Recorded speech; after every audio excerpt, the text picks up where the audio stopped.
Hey guys, welcome back to the shop. Time for another joint video. This time, it's the bridle joint.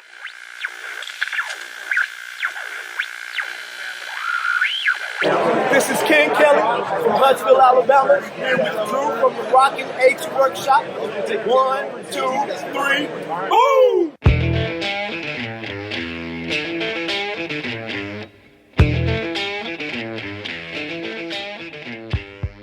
First, just begin by cutting your lumber to the dimensions that you desire.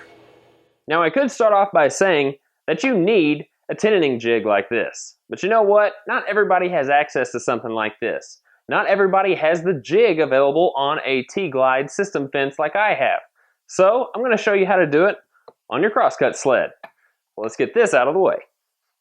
Now, this piece is going to be our mortise with 2 tongues on either side. It will stand up on edge. The depth of the cut is determined by how wide your piece is. Now you can overcut this a little bit so you can have some adequate room for sanding to make everything nice and flush. Now let me show you one thing that might change your mind on using the Crosscut sled for this procedure. Now since my Crosscut sled is 3/4 of an inch thick, this is the max height my blade can go. So my blade height that I can take is 2 1/4 long. So if your pieces are a little bit wider, you might want to think about taking the Crosscut sled out of the equation and using something else, much like the tenoning jig that I have, which will give you another 3/4 inch clearance. But the easiest way to find out is just put your piece right beside and lower your blade to where it's dead even, and then raise it up just past so you have a little bit of sanding room. Now the setup for this piece can be used with the help of the kerf on the Crosscut sled. You want to try and get this a little off center, so whenever you flip it around to center the mortise, the blade will take care of the remainder that's on the other side. Now stop blocks are super important here.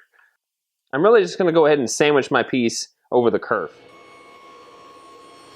Now the trick to making sure that this is going to be perfect is you will have to make one cut, then take this out, flip it around end for end, well, side to side, and then make another cut. This will center up the mortise perfectly. All right, now here's the cool thing. If you are not satisfied with the width of your kerf, just adjust your stop blocks a little bit to move it over to one side of the blade and increase the width.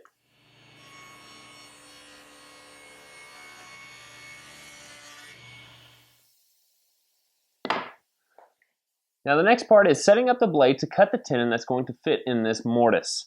Now the easiest way to go about this is to cut yourself a piece of scrap and make the same exact mortise that you did here, and much like I did with my half-lap joints, just raise the blade up little by little until it takes the entire bit of the lower tongue off. Once you have that set, you can cut the tenons, just batch cut them out. Now as you can see, the setup for this is a lot like the half-lap joint setup that I have. I've got a spacer, which is the adjacent piece of the joint, a stop block, and the piece that I'm going to cut, which is right here. I also have an 1/8 inch spacer, which is the exact width of the full kerf saw blade that I am using. So if you don't have one of these, you can use an 1/8 inch drill bit as a replacement. So all I need to do is put this piece up against the saw blade, slide it down, making sure that it stays flat up against the blade and flat up against the fence. Now, take the piece that I'm going to cut, slide it up to my spacer, and a stop block in between all of that. Now here comes the cool part. If you haven't seen my half-lap joint, I suggest you go back and check it out because it's real similar to this. But I'm going to make my first cut, which is the very end of this piece. It will go over the blade. Then I take the spacer out, push this piece over. Now I know that the distance that I push this over is the exact width of the piece that I'm going to use for the joint. However, the blade kerf is going to be an 1/8 inch past where I want it to be. So I stick my 1/8 inch spacer in between, and now I'm on this side of the blade instead of this side like I was originally. So now we'll run it through.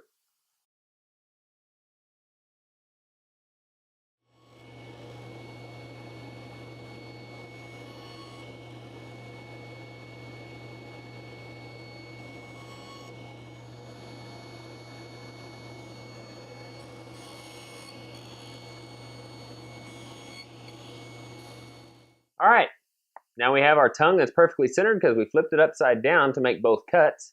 And we did this the same way by flipping it edge for edge and running it through so it's perfectly centered. So if everything is good, which I've already tested this and I made just a little bit of an adjustment on the height of the blade to get it where I wanted. And now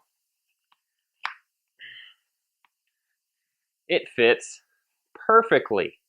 I have a little bit of overhang on the tongue and a little bit of overhang on the double tongue over here on the outside, so sanding will make it nice and flush. And it's a super, super strong joint because you have tons of long grain to long grain joinery.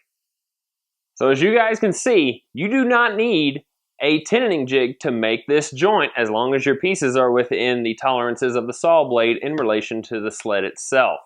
I highly encourage you to make a crosscut sled because this thing will be a workhorse.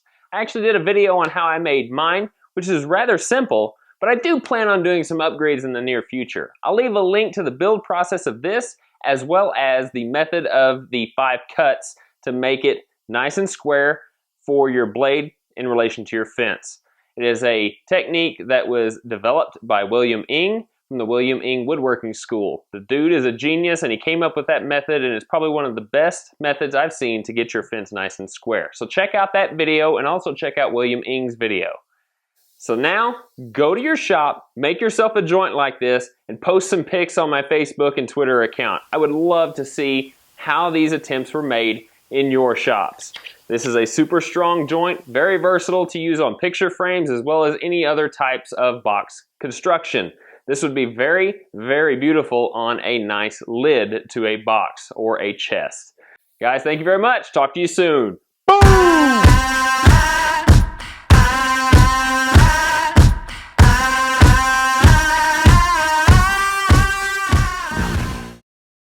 Well, hey guys, welcome back to the shop. For my next jointed video. Well, hey guys, welcome back to the shop. For my next jointed series, little video, yeah.